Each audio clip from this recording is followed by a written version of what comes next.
अस्सलाम वालेकुम व्यूअर्स, मैं हूं फातिमा फैसल और आप देख रहे हैं फातिमास फूड।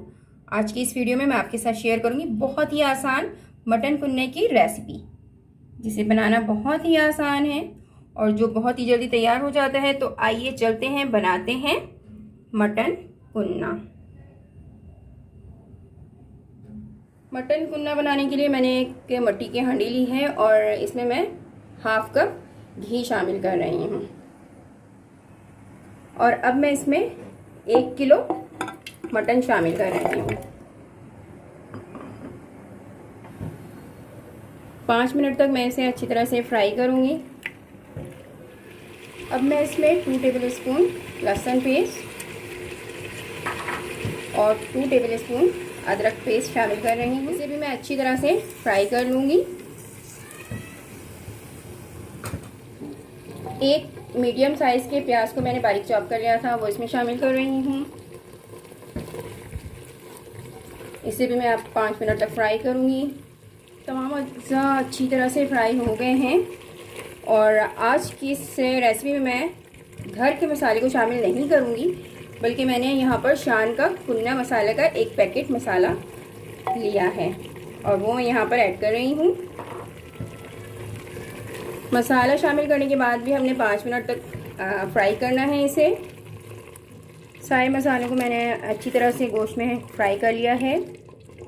अब मैं इसमें 1 से 1.5 गिलास पानी शामिल कर रही हूँ।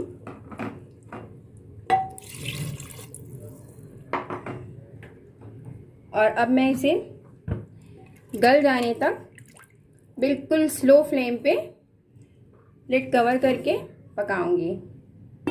4 टेबल स्पून गेहूं के आटे को 5 मिनट तक स्लो टू मीडियम फ्लेम पर बल्कि आप इसे रोस्ट करूंगी।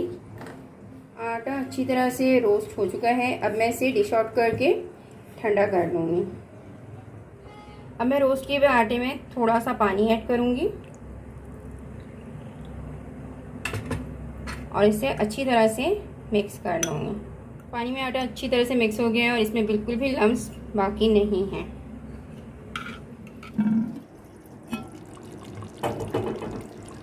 मटन अच्छी तरह से गल चुका है। अब मैं इसमें थोड़ा थोड़ा करके आटा शामिल करूँगी और साथ ही चम्मच से इसे चलाती भी जाऊँगी।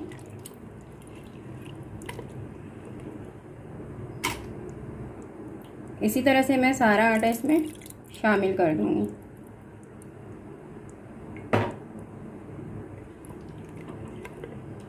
और अब मैं इसे 30 मिनट के लिए बिल्कुल स्लो फ्लेम पर पकाऊंगी, लिड कवर करके। 30 मिनट ऑलमोस्ट गुजर चुका है और मटन कुन्ना बिल्कुल रेडी है। अब मैं इसे डिश आउट करूँगी। और एक बात मैं और आपको बताती चलूँ कि अगर आटा डालने के बाद ग्रेवी गाढ़ा हो जाए तो आप इसमें थोड़ा सा पानी शामिल करके फिर इसे पकने के लिए रखें। मज़ेदार टेस्टी मटन कुन्ना बिल्कुल रेडी है। आप मेरी इस रेसिपी को ज़रूर ट्राई कीजिएगा और कमेंट में मुझे ज़रूर बताइएगा कि आपको मेरी ये रेसिपी कैसी लगी। मुझे आपके कमेंट का इंतज़ार रहेगा। इसके साथ ही मैं लूँगी इजाज़त। आपसे फिर मिलूँगी किसी और वीडियो में किसी और रेसिपी के साथ। जब तक के लिए अल्लाह हाफिज़।